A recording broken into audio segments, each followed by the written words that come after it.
ഈസാല കപ്നംദേ ബംഗളൂരു ആരാധകരുടെ ആരവത്തിനിടയിൽ 18 വർഷമായി നമ്മൾ കേൾക്കുന്നു ഈ വാക്കുകൾ. ഇത്തവണ അങ്ങനെ വെറുതെ പറഞ്ഞു പോകാനല്ല, കിരീടം കൊണ്ടുപോകാൻ തന്നെയാണ് RCB ഒരുങ്ങുന്നത്. 10 മത്സരങ്ങളിൽ 7ലും ജയിച്ച് പ്ലേ ഓഫിന് തൊട്ടടുത്താണ് RCB.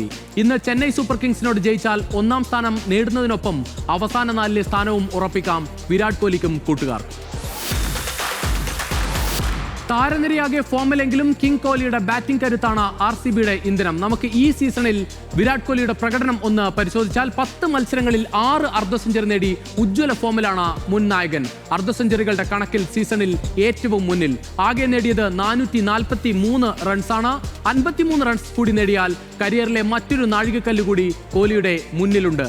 8500 റൺസ് IPL-ൽ പിന്നിടുന്ന ആദ്യ താരമെന്ന നേട്ടത്തിലെത്താം വിരാട് കോഹ്ലിക്ക്. പക്ഷേ എന്നത്തെയും പോലെ വ്യക്തിഗത പ്രകടനങ്ങൾക്കല്ല, കിരീടം മാത്രമാണ് ഇത്തവണ ലക്ഷ്യം. 18 വർഷമായി RCB നിരയിലുള്ള ഒരേയൊരു താരവും വിരാട് കോഹ്ലി മാത്രമാണ്.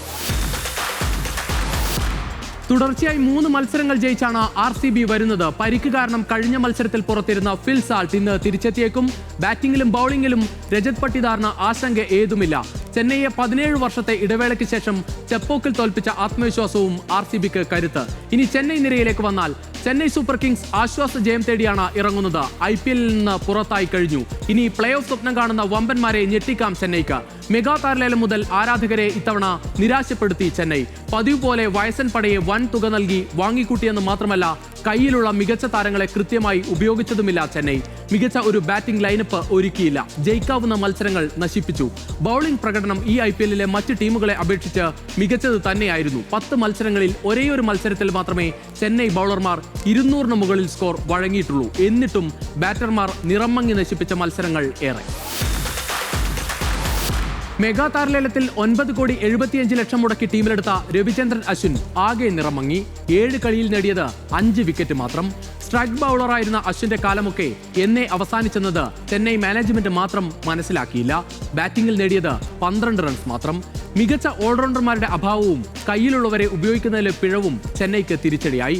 സാം കറിനെ പോലൊരു താരത്തെ കൃത്യമായി ഉപയോഗിച്ചില്ല ചെന്നൈ. 4 മത്സരങ്ങളിൽ മാത്രമാണ് സാം കറിന് ഈ സീസണിൽ കളിക്കാനായത്. 5 മത്സരങ്ങളിൽ 55 റൺസ് എടുത്ത രാഹുൽ ത്രിപാഠി, 5 കളിയിൽ 31 റൺസ് എടുത്ത ദീപക് ഹൂഡ, 6 മത്സരങ്ങളിൽ 118 റൺസ് എടുത്ത വിജയ് ശങ്കർ.